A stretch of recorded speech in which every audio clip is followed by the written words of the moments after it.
Sam, you're meant to be live now, mate. You're meant to be live now. Oh shit!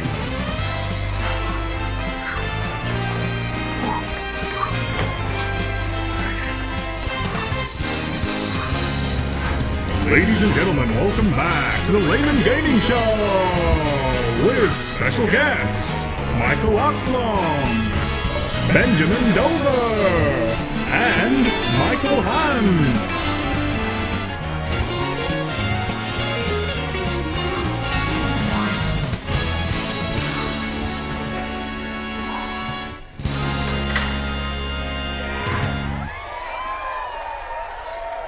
Hello everybody! Welcome back to the Laymen Gaming Show! Thank you all so much for tuning in today. We have Avengers news, we have Activision news, we have more Activision news, and we have even more Activision news. There's a lot to get through today, and some Fortnite news, which is my favorite. I love Fortnite. You guys know that.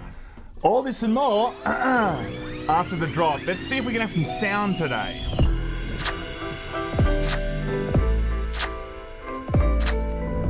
Okay, so hopefully you got sound. I got to hear you got sound. I got to hear you got sound. I got to hear you got sound. Okay, wonderful. All right, awesome, guys.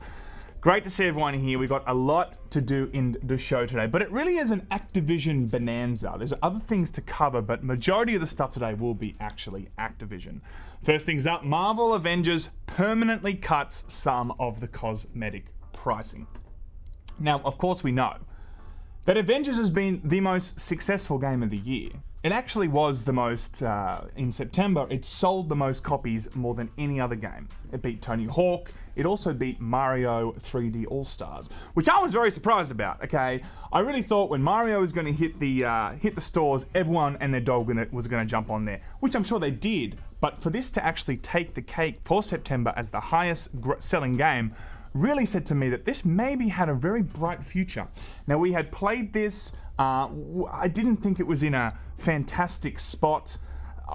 We did a review of this. I really thought it was hollow. I didn't personally enjoy it. Ralph kind of enjoyed the combat, but I really felt at its core this wasn't really a fun experience. So I thought there was going to be big troubles ahead for this game. And of course, there has been.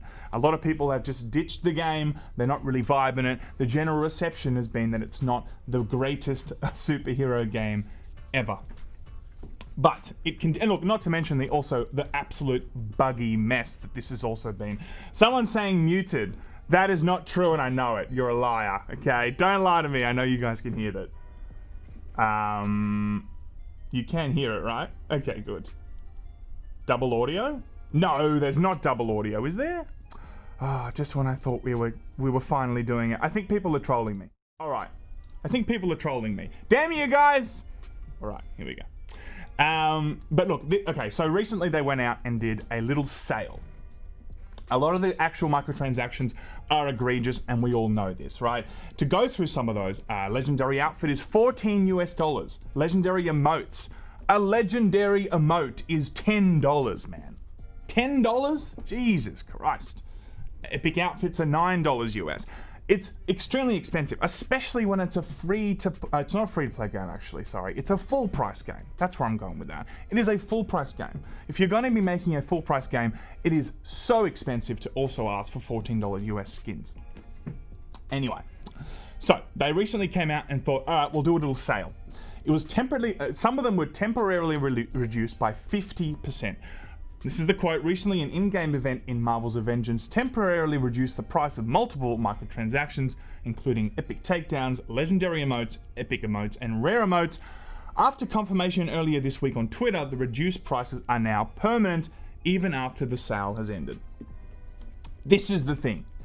When a game is extremely successful, when it is kicking goals, baby, it doesn't reduce its prices by 50%. Now, the prices are... before we even get there, actually, the current Avengers run at about $1 per 100 credits, meaning 1,200 credits. One epic takedown previously cost $12. The permanent price reduction brings the price for each epic takedown to $6. This is also what they said. Based on your feedback, we are keeping the 50% discount on takedowns and emotes from last week's sales and making them the new regular price for these items, reads a new announcement upon booting up the game. So everything mentioned is now going to be 50% less, and they're keeping it that way. This is the thing. As I said, if you're kicking goals, you don't do that. You don't need to do that, okay? You are doing well. Everyone's loving your game. Why are you cutting nearly half of your actual microtransaction store in half? That's because you're in damage control. That's because you desperately want people to come back. Maybe they want a good news story. Maybe they want to look like they're super pro consumer, even though it's a full price game and you've also charged us for microtransactions. I don't think that, look, firstly, I think that this game does have somewhat of a future. I think people want to play Avengers games. I think if it can really fix itself and make it more of a fun game and make it not so hollow, and at the same time correct its monetization structure and build a better rapport with its current community, well, the community that left because of the actual game and the microtransactions, I think it can actually have a future here. You know, I don't think this is going to be like Anthem 2.0, which I feel like there's just no one hanging around for that. So I don't know if that even has a chance. Where with Avengers, I think people will come back and give it a go if they really work on this. I really do think that. Speaking of other news within the Activision realm, because there is a lot of Activision news today, Activision Blizzard made $1.2 billion from microtransactions in just 3 months. Just 3 months! That's nearly as much as Laymen makes, okay? So, I think that there's a lot here with Activision. Some would say that Activision without Blizzard doesn't have a lot of IP. It's kind of true. They really only have Call of Duty and Guitar Hero. 2015 Guitar Hero Live. What an amazing game that was. But in reality, they don't have a huge portfolio under Activision at the moment. But they do have Call of Duty, and they do have Blizzard, of course. But I think the interesting thing here is in 3 months, they were able to make $1.2 billion in revenue just from microtransactions. This is the quote. For the 3 month period, Activision Blizzard made $1.2 billion from microtransactions, which are called in-game net bookings. This is a dramatic 69% improvement. Nice. Over the same period last year, when Activision Blizzard made $709 million freedom dollars from in-game net bookings. Now look, we know the pandemic has been an issue. It has been, right? More people are at home. I was expecting that people were going to be playing more games and spending more money in games. That is just, of course that's going to happen. Don't forget too, they also own King, and that's Candy Crush. And if you own Candy Crush, you're making some serious dollary-doos. They're also looking to do Blizzard, Diablo Immortal. That is going to be, I'm sure, the best game ever made. You know, Overwatch 2 in the foreseeable future. There are titles underneath their belt. But they're making incredible amounts of money off those microtransactions. And to see that it's gone up 69%, again, nice. That's incredible to see that. I don't know if this just purely is a pandemic thing, or we are seeing them now just growing more and more into the Warzone space, the free-to-play model that is Warzone and the Battle Royale. That is just, of course, making them a lot of money. So maybe they are going strength to strength, but you know, we will have to see if this really continues. But I really do think also, I mean, a lot of this has to be down to Warzone. Warzone and Call of Duty has made them 4 times the earning than usual. Warzone and Call of Duty alone made them 4 times the earning usual as from what they would have made last year. So they are making some serious cash from this. Speaking of Activision again, something that I'm actually quite surprised that they're making some serious dosh from still. Well, not really. It is World of Warcraft. World of Warcraft, apparently, okay, they have never seen such high figures for Shadowlands. Shadowlands is the latest expansion. It has been delayed, of course. It was originally October 27th. Now it's November 23rd. I think a lot of people, when they first saw it getting delayed, they thought, oh my god, this is bad news. Maybe there's going to be some issues here. Not a lot of people loved Battle of Azeroth, so maybe they just really wanted to go back to the drawing board and make sure this was going to be a really, really good expansion. Here's the quote here. World of Warcraft's upcoming Shadowlands expansion has more pre-sales than any other expansion in the game's history, says Activision Blizzard. On a recent earnings call, Activision Blizzard CEO Bobby Kotick that we've seen unprecedented engagement trends since World of Warcraft subscriber base doubled following the launch of Classic last year. Pre-sales of the upcoming Shadowlands expansion are the highest we've seen at this stage of any release. I remember when WoW Classic came out, it was a bit of a phenomenon. Everyone jumped on again, and it was a great way of getting people back on to World of Warcraft. Maybe it's like that whole, when like older generations dig out vinyls and they play them 20 years later. That's a phenomenon. Maybe that's what's going on here. Maybe people are like, I miss World of Warcraft. I remember playing that 20 years ago. I'm going to go back and play it again. That could be definitely what's going on here. But look, it actually surprises me quite a lot to see that nearly 20 years on, it's kind of still extremely strong. We haven't seen any real figures from their population since 2010, which was about 12 million, and since then they've just dropped things like, yes, it's doubled. The population has doubled since WoW Classic and all this kind of business, but we haven't really seen anything in terms of real population figures since they were wanting to boast about it back in 2010. But look, it is WoW. I do actually think it has a lot of legs to it. It was the biggest phenomenon in the world, and I'm sure it has many years ahead of it. Speaking of more Blizzard Activision news, everybody, who's excited for BlizzCon 2021? I thought it was 2020. Apparently it's 2021 now. As we know that BlizzCon was, well, first and foremost, the new BlizzCon is called BlizzConline. That name sucks. That name sucks. Okay, but they're going with it, whatever. We've always loved BlizzCon. I feel like it's the mecca of memes. It's where a lot of things happen, apart from E3, where a lot of other things happen too. Okay, this is also the mecca of memes. A lot of announcements, a lot of things that a lot of people are excited for, breaking news, gameplay showing upcoming things. It has been cancelled this year. It usually falls around the early couple of days of November from previous years, but it's been moved. It's been moved now to 19th of February to 20th, 2021. Now, previously, when you had to go to BlizzCon, or if you wanted to watch it online, you could watch the opening ceremony, but the rest of it was all under a paid wall, okay? All under a paid wall. But apparently, not this year. Well, not next year, I should say. While we won't have a physical show this year, they said, we're very much looking forward to BlizzConline early next year. President J. Allen Brack said in today's fireside chat video, we want it to be a big virtual celebration, so BlizzConline will be free to watch and engage in. Look, isn't it funny that Blizzard wants to usually monetize for you to get the information on the games that they are going to monetize again? That's good, Activision. I like that. I like that a lot. I think if it's physical, if it's a physical attendance is one thing, but if people want to tune in and figure out, what's going on with that new game that they want to buy, or see what those answers to some of those questions are, I think it's perfectly fine to not actually charge people $40 for this goddamn thing. But anyway. They also continue, BlizzCon Online promises to be a pretty big deal with events including a cosplay exhibition and competition, art storytelling contest, a talent spotlight, and a march of the Murlocs, a parade of Murlocs inspired looking ranging from simple face paint to full-on cosplay.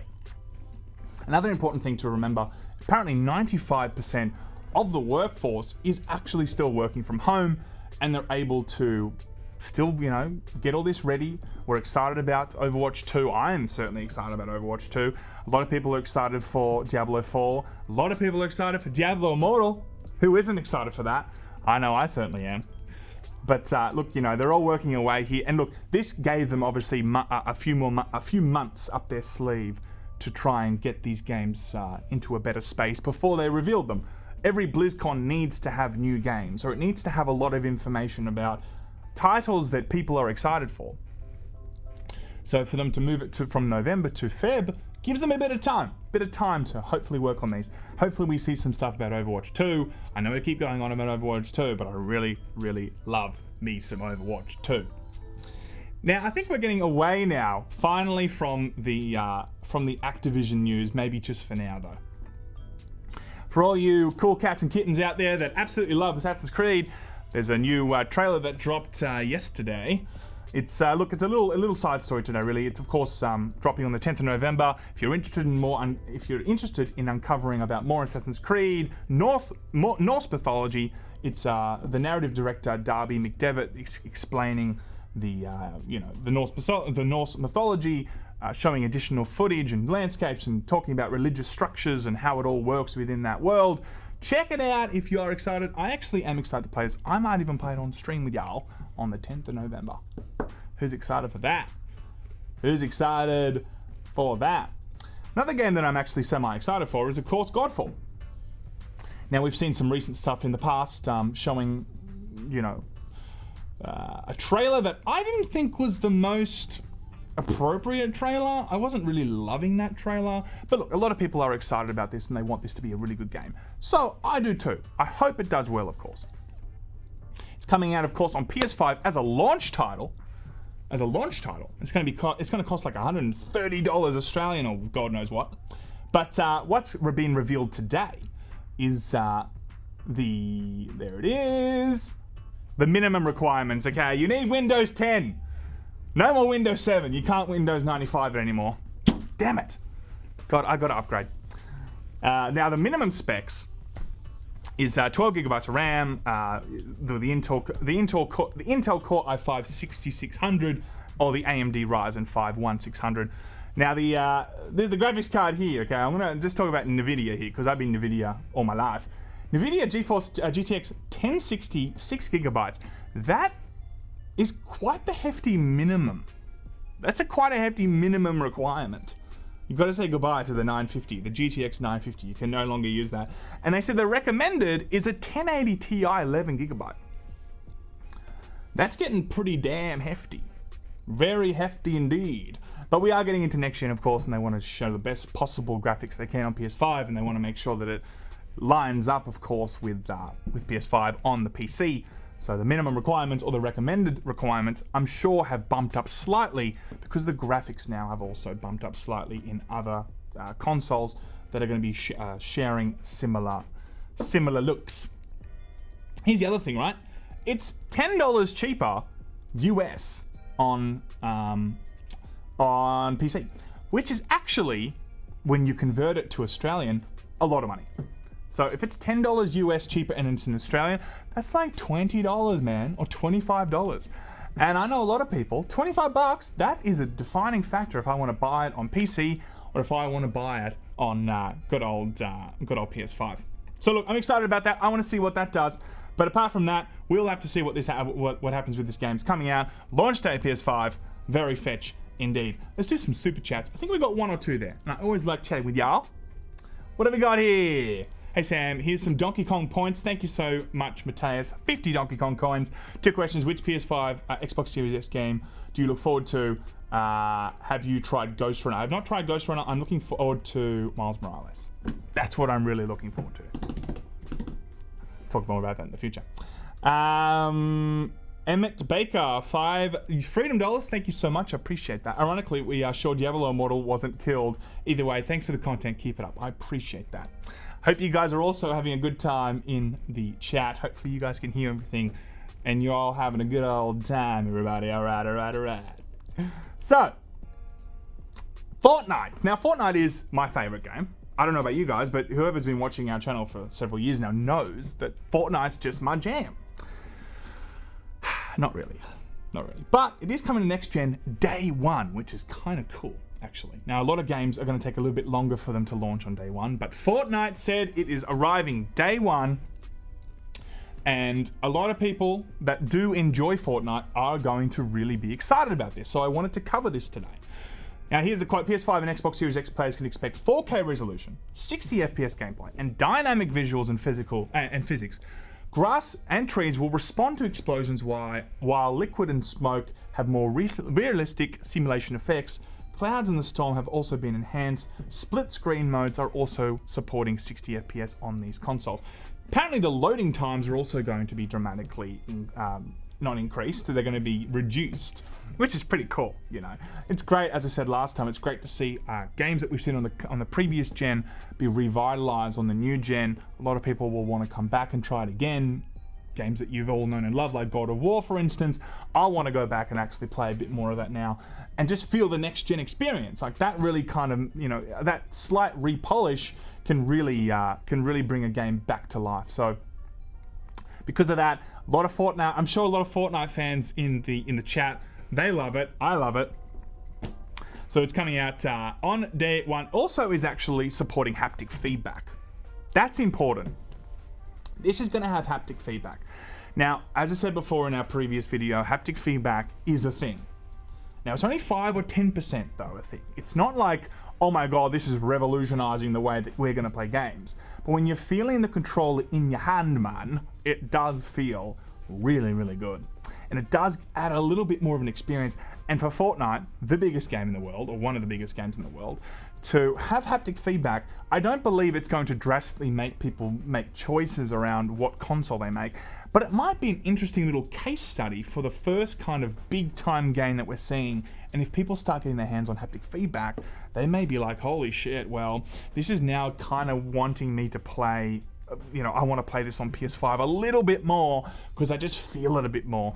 Which brings me back to my previous point. I do believe that Xbox will need to have an answer for haptic feedback, because all it takes is all these big games. And Call of Duty, for instance, if that also has haptic feedback, Xbox will need to answer that.